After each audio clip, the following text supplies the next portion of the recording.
We are watching a tsunami of taxpayer money financing the data centers. And it makes no economic sense unless you assume that the return is complete control that allows you to basically take all the assets, right? So it's plunder.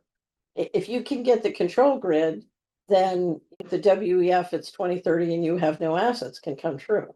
You're talking about a mechanism that can take everything. There are many different scenarios where this could play out. So now what's interesting is if you look at different countries, how they're using AI, and the real AI superpowers in the United States and China. But if you look at how China's using it, China is, from my understanding, is much more focused on applying it for productivity in manufacturing and services. And the reality is, if you look at their performance on the manufacturing, they're so far ahead of us, it's frightening.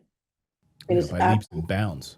Leaps and by bounds. leaps and bounds. Now, China has some real economic problems, and I don't want to underestimate them. But if you look at what they're doing to apply technology, we're applying technology for control, and they're applying technology to make something better, faster, cheaper.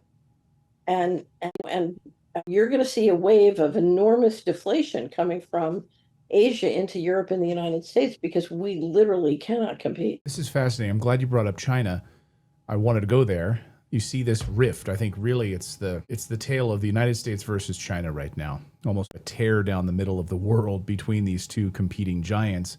You see the US desperately trying to prop up Japan and its currency over the past few days. China doing what it's doing with manufacturing and capacity, and we're trying the United States, the Trump administration now cutting off the import of humanoid robot component pieces up to the FCC voting 65% of those components and things need to be built within the United States, not getting them from China.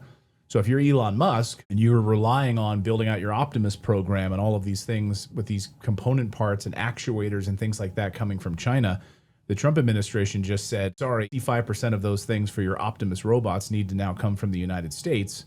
And then, oh, by the way, by the year, I think 2030, that then moves up to 80% or over 80% needs to be in the United States.